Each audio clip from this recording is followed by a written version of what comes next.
जीवन में किसी भी उद्देश्य को पूरा करने के लिए पढ़ाई करना बहुत ही अनिवार्य है। पढ़ाई कैसे करें, अगर आपके मन में ये सवाल आ रहे हैं तो हम आपको पढ़ने का तरीका बताएंगे। अगर आप एक छात्र हैं तो पढ़ाई करना बहुत ही आवश्यक है, क्योंकि जीवन में अच्छी नौकरी पाने के लिए और अच्छी लाइफस्टाइल जीने के लिए पढ़ाई बहुत ही जरूरी है। इस वीडियो के अंदर पढ़ने का तरीका बताया जाएगा। आपकी पढ़ाई करने की क्षमता दोगुनी हो जाएगी और आप आसानी से पढ़ा हुआ लंबे समय तक याद रख पाओगे।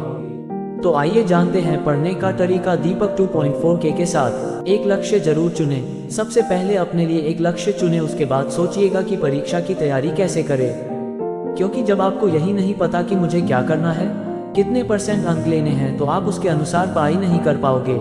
इसलिए पहले अपना एक टारगेट सेट करें। नंबर 1, एक नई अभियान की शुरुआत करें। हर दिन अपना आत्म परीक्षण देने का प्रयास करें। अपने दिन भर में जो भी पढ़ा हो उसे छोटे छोटे पॉइंट्स में अपने खुद के बुक में लिखें। फिर उसके निर्धारित प्रश्नों को बिना देखे लिखने की कोशिश करें।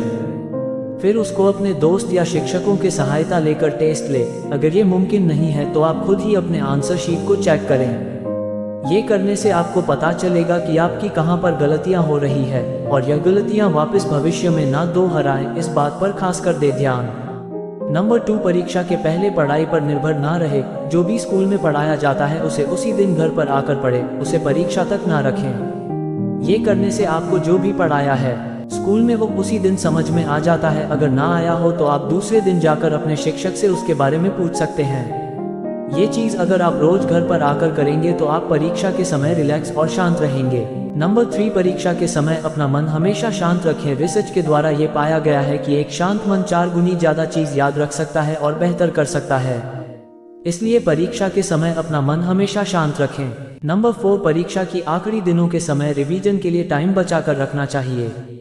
इस रिवीजन के समय केवल वही पढ़ना चाहिए जो पढ़ा हो। ये करने से अपने जो भी पढ़ा होगा उसकी अच्छी पकड़ हासिल कर सकते हैं और अंत में इसका अच्छा परिणाम मिलता है। नंबर 5, वैसे तो टाइम टेबल सब बनाते हैं, लेकिन किसी भी लक्ष्य को प्राप्त करने के लिए सिर्फ टाइम टेबल के जरिए ही आप अच्छी रणनीति के साथ अपनी पढ़ाई कर सकते हैं। एक यूनिक टाइम टेबल सबको बनाना चाहिए। मतलब ये है कि नए साल में नई क्लास की पढ़ाई शुरू होने से पहले ही आप अपने लिए एक बेहतर टाइम टेबल तैयार कर ले। नंबर 6, क्लास डिस्कशन में भाग लेने से हर एक व्यक्ति अपने तरीके सवाल का जवाब समझाता है। ये करने से दूसरे के लोग की बात पर हम ध्यान देते हैं और वह बातें हमें जल्दी याद रह जाती है। नंबर 7, पढ़ाई करते समय बीच बीच में विश्राम जरूर करें। ये करने से आपने जो पढ़ा है वह जल्दी याद रह जाता है।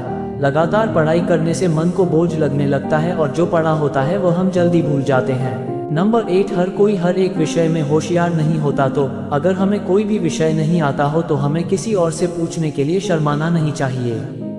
ये करने से हम अपने विषय को अच्छे से मजबूत करते हैं। अगर हम शर्माएंगे तो वहाँ विषय को अच्छे से याद नहीं कर पाएंगे और दिमाग में परीक्षा के समय वो दुविधा पैदा कर सकती है। नंबर 9, पढ़ाई करने से हमेशा पहले जरूरी बात यह है कि हमें टाइम टेबल बनाना चाहिए। टाइम टेबल बनाने से हम अलग अलग विषय को अलग अलग समय में बांट सकते हैं। ये करने से हम हर एक विषय को अच्छे से पढ़ सकते हैं। परीक्षा के समय टाइम टेबल बनाना बहुत ही महत्व होता है।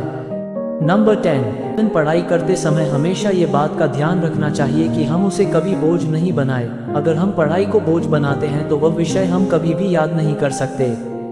अगर हमें अव्वल नंबर लाना है तो पढ़ाई को इंटरेस्ट के साथ पढ़ना चाहिए, उसमें मन लगाकर पढ़ाई करनी चाहिए। नंबर 11, पढ़ाई करते समय मोबाइल को सबसे पहले स्विच ऑफ या दूसरे कमरे में रखें। पढ़ाई करते समय अपने दिमाग को किसी भी बात में नहीं चलाना चाहिए, केवल पढ़ाई में ध्यान होना चाहिए। अगर मेरी वीडियो पसंद आई तो मेरे चैनल को लाइक और सब्सक्राइब जरूर करें और कमेंट में अपना राय जरूर दें। धन्यवाद। आपका दिन शुभ हो।